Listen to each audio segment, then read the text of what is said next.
हरिद्वार में कुंभ मेला लगता है, अयोध्या कुंभ मेला लगता है, तमाम फंड राज्य सरकार से लेकर केंद्र सरकार से पैसा आता है। उनको इन चिकित्सा सुविधाओं को बेहतर करने के लिए लगाना चाहिए, लेकिन नहीं लगाया जाता, क्योंकि वहाँ पे ना तो कोई नेता इलाज कराता है, ना कोई मंत्री इलाज कराता है, ना कोई अधिकारी वहाँ पे इलाज कराता है। वहाँ पे इलाज कराते हैं तो आप और हम आम नागरिक इलाज कराते हैं।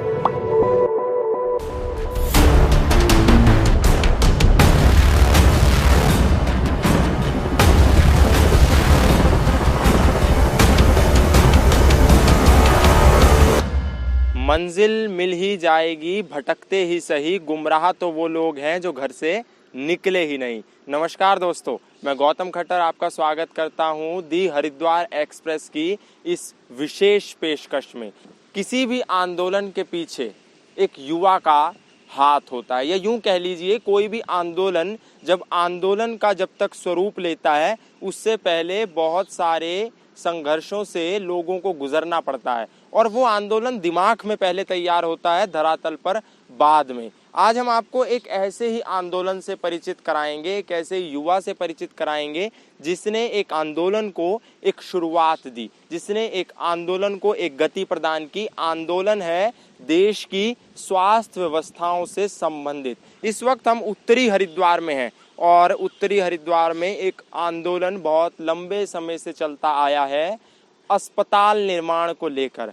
अस्पताल निर्माण में बहुत से लोग लगे हैं, लेकिन जिस व्यक्ति ने अस्पताल निर्माण की मुहिम को गति प्रदान की, वो व्यक्ति आज हमारे साथ है, मनोज निषाद। मनोज जी हमारे साथ हैं, इनसे हम बात करेंगे कि कैसे इन्होंने आंदोलन किया। मनोज जी, आपका स्वागत है। मनोज, ये अस्पताल का मुद्दा आपके दिमाग में कैसे आया कि भाई अस्पताल होना चाहिए, यहाँ पे बहुत बड़ी आबादी है, और किसी के मन में नहीं आया? आपने सोचा कि अस्पताल बनना चाहिए, और कब से आपने सोचा? कौन सा वो दिन था, कौन सा सन था? अस्पताल के लिए मैं नहीं हूँ यहाँ पे। अस्पताल के लिए सोचने के लिए और संघर्ष करने के लिए हम हैं। और मैं आपको बताता हूँ कि हम लोग 8/8/2016 से संघर्ष हम लोगों ने करना चालू किया था। जैसा कि आपने देखा होगा कि जून माह या स्नान पर्व कुछ भी होता है तो यहाँ पे हमारा चाहे ये सड़क हो या हाईवे हो, पूर्ण रूप से जाम लगा रहता है। और कई उदाहरण यहाँ पे हैं कि कई हमारे करीबियों की जान तक गई है, और मैं मानता हूँ कि वो कहीं ना कहीं हमारे दिमाग और दिल में टच करते रहे, हमारे को मजबूर करते रहे कि अगर यहाँ पे अस्पताल होता तो हम बच सकते थे। या मतलब जान गई, ये मैं समझा नहीं कुछ। किसी को इमरजेंसी पड़ी, हार्ट अटैक पड़ा, हम लोग जब तक अस्पताल तक लेके जा रहे हैं व्यक्ति ने रास्ते में दम तोड़ दिया। उसका मुख्य कारण था कि 2-3 घंटे का जाम, 4 घंटे का जाम, और हम लोग जाम से जब तक अस्पताल लेके पहुंचे व्यक्ति को, तो उसने जब तक अपने प्राण छोड़ दिए। मतलब कुल मिला के नजदीक अस्पताल अगर होता तो वो बच जाते। बिल्कुल 100%। अगर समय पे अगर उसको इलाज मिलता, उनको इलाज मिल पाता, तो वह बच जाते, वह आज हमारे साथ होते। तो 8 तारीख 8वां महीना सन 2016 वो दिन था जब से इस अस्पताल निर्माण की मांग की हम लोगों ने शुरुआत करी। पहली 2016, इस समय 2020 चल रहा है। ये कागज आप देख सकते हैं, मुझे नहीं लगता ये किसी बोर्ड एग्जाम के नोट्स से कम होंगे। इतने सारे कागज तो कोई 10वीं 12वीं के बोर्ड एग्जाम देने वाला कोई छात्र नोट्स में भी इस्तेमाल नहीं करता। मनोज, दिखाएंगे ये क्या? ये तमाम तरीके के कागज हैं, ये मनोज इस्तेमाल करते हैं। जनता दरबार लिखा हुआ है इस पे, ये जिला अधिकारी महोदय। ये तमाम कागज अपने आप में एक बड़ी गुत्थी। आपको नहीं लगता ये सुलझाने में आपको बड़ा संघर्ष करना पड़ता होगा? ये मान के चलिए कि पूरा का पूरा एक दिन मुझे इनको संभाल के रखने में ही लग जाता है। अब मैंने ऐसा कर दिया है कि अलग अलग फाइल डिवाइड कर दी गई हैं। जैसे कि आप देखेंगे कि ये तो पुराने कागज है जिसमें माननीय मानव अधिकार आयोग के भी आदेश हैं। कि आप ये देखेंगे, ये नगर निगम की पत्रावली है। अच्छा। और इस नगर निगम की पत्रावली में कितने पृष्ठ हैं उसके लिए मैं आपको बताता हूँ। इसमें लगभग 389 पृष्ठ हैं। ये देख सकते हैं कितने सारे कागज। मैं तो देख करके आश्चर्यचकित हूँ, और कोई भी सामान्य नेता भी होगा शायद वो भी इतने कोई पत्राचार करके एक मुहिम नहीं चलाएगा। ये सामान्य सा व्यक्ति मनोज निषाद जिनका नाम है, ये इतने सारे कागज कैसे संभालते हैं आप? सर, इच्छा शक्ति होनी चाहिए, सब चीज संभाल सकते हैं। सोच सकारात्मक होनी चाहिए, कोई भी चीज कठिन नहीं है। हालांकि ये मैं मानता हूँ कि कागज का भार बहुत ज्यादा हो गया है, और कई बार क्या होता है कि मैं कोशिश करता हूँ कि मैं इतने कागज लेके ना चलूँ, लेकिन कहीं ना कहीं मेरे को ये चीज़ भी देखनी पड़ती है कि ये जो अस्पताल की मुहिम है और इसमें कुछ कागज ऐसे हैं, कुछ तारीखें ऐसी हैं, कुछ पत्रांक ऐसे होते हैं विभाग के जिनको मेंशन करना बहुत ज़्यादा जरूरी होता है। सबसे पहले जो ज़मीन पास हुई थी वो 31/12/2016 को ज़मीन पास हुई थी, जब हम लोग मुहिम चला चुके थे। मुहिम का रंग देखने को वो मिला कि बोर्ड बैठक हुई और बोर्ड बैठक में ज़मीन पास हुई। जमीन पास हो गई थी 2016 में, लेकिन इस समय 2020 चल रहा है। अस्पताल का निर्माण खैर अभी नहीं हुआ है, जमीन अभी वैसी की वैसी है जैसी तब थी जब ये जमीन पास हुई थी। हालांकि 2016 में आपने मुहिम शुरू की और बड़ी उपलब्धि आपको लगी होगी कि 2016 में ही जमीन पास हो गई, लेकिन अस्पताल आज तक नहीं बना। कौन कौन से संघर्ष आपने किस किस के पास गए, कौन से नेता के पास गए, किस अधिकारी के पास गए, और फिर भी जो है आपको अस्पताल अभी तक तो कम से कम नहीं मिला है? 2016 से जो अब तक जितने मुख्य चिकित्सा अधिकारी रहे हैं हरिद्वार में तैनात, हम सबसे मिले हैं, व्यक्तिगत रूप से भी मिले हैं और पत्राचार के माध्यम से तो हमेशा मिलते ही रहते हैं। वर्ष 2016 से अब तक जितने जिला अधिकारी रहे हैं हरिद्वार में हम सबसे मिले हैं। 2016 से अब तक कितने चिकित्सा अधिकारी बदल चुके होंगे? लगभग ये मान के चलिए कि 4 से 5 चिकित्सा अधिकारी लगभग बदल चुके हैं जो मेरी नॉलेज में है। चिकित्सा अधिकारी बने, चिकित्सा अधिकारी बदले, लेकिन यदि कुछ नहीं बदला और ना ही कुछ बना तो वो जमीन की हालत, और वो था अस्पताल। तो मनोज, एक सवाल और बन जाता है यहाँ पर कि अस्पताल हरिद्वार में और भी बहुत है, लेकिन ऐसा आपको क्या फितूर सवार हुआ कि नहीं हमें तो अस्पताल यहीं पे चाहिए? यहाँ पे अस्पताल तो बहुत नज़दीक है, 3-4-5 किलोमीटर की दूरी पे है। अभी तो हम लोग पैदल भी वहाँ पे चले जाएंगे तो हमारे को 30 मिनट का डिस्टेंस रहेगा अगर हम पैदल जाना चाहें। लेकिन हम अगर जून महीने में अगर लॉकडाउन नहीं होता वर्तमान में, तो आप ये मानते हैं कि यहाँ पे इतनी भीड़ होती कि हम पैदल तो क्या, साइकिल तो क्या, बाइक तो क्या, कार क्या, एम्बुलेंस से भी हम लोग अस्पताल तक नहीं जा पाते।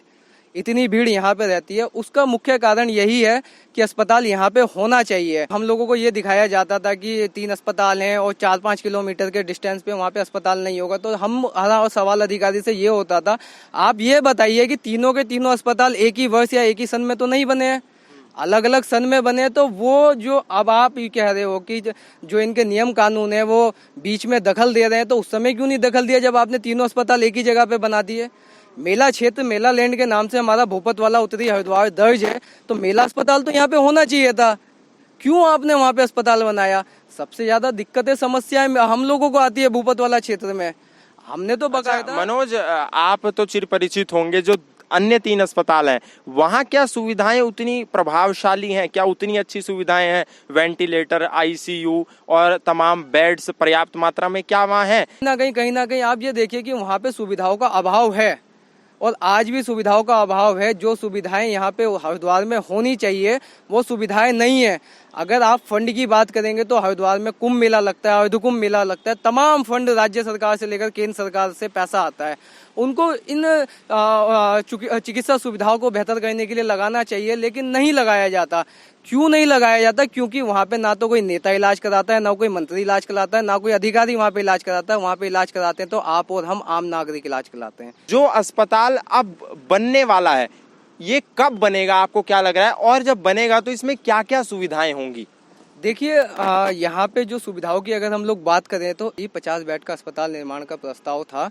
अगर आप देखेंगे कि उस प्रस्ताव को, तो उसमें जो आप ये मान के चलिए कि महिला वार्ड से लेकर पुरुष वार्ड अलग थे, एक्सीडेंटल जोन अलग बनाया हुआ था, ऑपरेशन थिएटर अलग थे, तो मतलब बहुत अच्छी फैसिलिटी के साथ जो प्रस्ताव बनाया गया था वो बनाया गया था। अब दिक्कत क्या आई है कि अब मैं वही कहता हूँ ना कि जो नियम कानून इनके चिकित्सा विभाग के अपने होते हैं, नियमावली जो होती है वो कहीं ना कहीं थोड़ी दिक्कत कर रही थी। तो अब बेडों की संख्या घटाई गई है, कितनी हो गई है? 50 से अब 30 कर दी गई है, और 30 भी कर दी गई है तो उसका पैसा भी केंद्र सरकार दे रही है, राष्ट्रीय स्वास्थ्य मिशन से होना है। राज्य सरकार उसमें 1 रुपया नहीं दे रही है। राज्य सरकार से जमीन की एक आस है, और वह जमीन जो 7 करोड़ 35 लाख रुपए की लगभग की उस समय में थी, वर्तमान का मुझे नहीं पता है, तो जो सर्किल दर पे 31/12/2016 को पास किया गया था उसको 23/12/2019 को निःशुल्क पास किया गया है। वो पास भी हम लोगों की मुहिम के बाद किया गया है। हमने निःशुल्क भूमि के लिए हस्ताक्षर अभियान चलाए, समर्थन पत्र लेना चालू करा, तो उसी ये मुहिम का ही असर है। आप देखेंगे कि कहीं ना कहीं कोई भी आप पत्रावली निकाल लीजिए, चाहे वो नगर निगम हो, चाहे वो चिकित्सा अधिकारी हरिद्वार हो, चाहे वो महानिदेशालय देहरादून हो, और चाहे वो सचिवालय उत्तराखंड हो, तो कहीं ना कहीं आप पत्र देखेंगे तो उन पत्रों में हम सबकी जो मुहिम है, हम का मतलब यह है कि मनोज एक माध्यम है, मनोज के जो साथी हैं और जो मनोज के साथ हैं उन्होंने मनोज को कभी अकेला नहीं छोड़ा। और बस ये है कि हमने मुहिम कभी मरने नहीं दी। कई लोगों ने सोचा कि मुहिम बंद कर दी जाए, कई लोगों ने सोचा कि मुहिम से कोई असर दिखने वाला नहीं है। और लेकिन आज मैं ये कहता हूँ आपको कि जो ज़मीन अब शासन स्तर पर ट्रांसफ़र होना है वो बहुत जल्द राज्य सरकार को ज़मीन ट्रांसफ़र कर देनी चाहिए ताकि हम लोगों को अस्पताल का सुविधा मिल सके। तो मनोज ये बताइए कि कब तक आपको लग रहा है अपनी इच्छा शक्ति के अनुसार कि हाँ वो ऐसा दिन आ जाएगा, वो महीना होगा कि अस्पताल का काम शुरू हो जाएगा? मैं आपको दिखाता हूं कि ये 17 तारीख को जो जनता दरबार में मैंने पत्र दिया था, डीएम साहब ने फोन पे नगर आयुक्त महोदय को निर्देश दिया था कि आप इस पे तत्काल कार्रवाई करें और मुझे कहा गया था कि आप नगर आयुक्त महोदय से मिले।